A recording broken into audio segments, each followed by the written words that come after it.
পৃথিৱীৰ আটাইতকৈ সৰু নদীদ্বীপ উমানন্দৰ ৰহস্য, ইতিহাস আৰু ইয়াৰ পৌৰাণিক কাহিনী জানিবৰ বাবে আজি আমি আহিছোঁ গুৱাহাটীলৈ।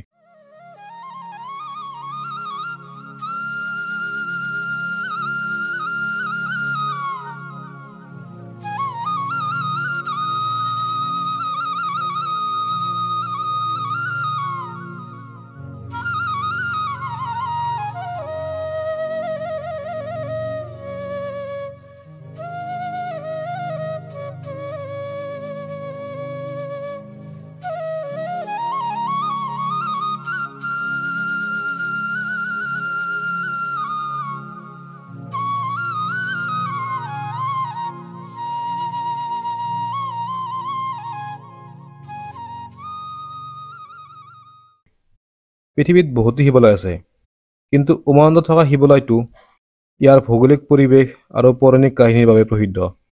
গুৱাহাটীৰ ওচৰৰে বৈ যোৱা ব্ৰহ্মপুত্ৰ নদীৰ বুকুত আছে ভগৱান শিৱৰ শিৱালয় থকা উমানন্দ। উমানন্দৰ উল্লেখ শিৱ পুৰাণ আৰু কালিকা পুৰাণতো পোৱা যায়, আৰু এই কথাই দ্বীপটোক আৰু ৰহস্যময় কৰি তোলে। শিৱ পুৰাণ আৰু কালিকা পুৰাণ অনুসৰি সৃষ্টিৰ আৰম্ভণিত উমানন্দত ভগৱান শিৱই তপস্যা কৰি আছিল, আৰু সেই সময়ত ভগৱান বিষ্ণুৰ আদেশত কামদেৱ আহি ভগৱান শিৱৰ তপস্যা ভাঙিব চেষ্টা কৰে। তেতিয়া ভগৱান শিৱৰ খং উঠাত তেওঁ তৃতীয় চকু মেলি কামদেৱক ভস্ম কৰি দিয়ে। কামদেৱ ভস্ম হোৱাৰ বাবে দ্বীপটোক ভস্মাচল বুলি কোৱা হয়। আন এটা কিংবদন্তি অনুসৰি উমাক আনন্দ দিবৰ বাবে ভগৱান শিৱ এই দ্বীপটোত সদায় বিৰাজমান, সেয়েহে দ্বীপটোক উমানন্দ বুলি কোৱা হয়। ইয়াত থকা পূজাৰীসকলৰ পৰাও এটা কাহিনী শুনিব পোৱা যায়।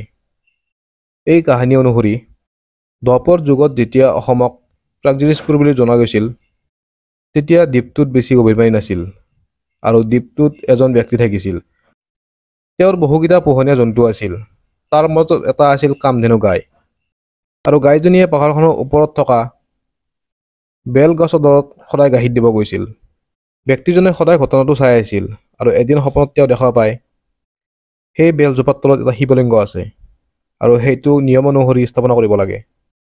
সেইমতে তেওঁ শিৱলিংগটো বিচাৰি পায়, আৰু তেওঁ দ্বীপটোত মন্দিৰটো স্থাপনা কৰে। আহোমৰ শাসনকালত 1694 চনত স্বৰ্গদেউ গদাধৰ সিংহই দ্বীপটোত মন্দিৰটো নিৰ্মাণ কৰায়।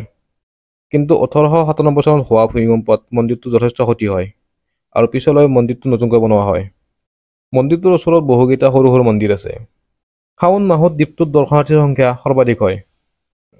উমানন্দ দ্বীপটোক ময়ূৰ পক্ষীৰ দৰে দেখি বাবে ইয়াক পিকক আইলেণ্ড বুলি কোৱা হয়।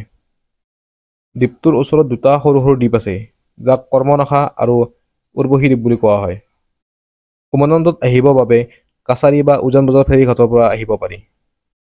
উমানন্দৰ বিষয়ে ইমানেই। যদি আমাৰ ভিডিঅ'টো ভাল লাগে লাইক কৰিব, শ্বেয়াৰ কৰিব, আৰু আপোনালোকে কি কণ্টেণ্ট বিচাৰে নেক্সট কমেণ্ট কৰি জনাব।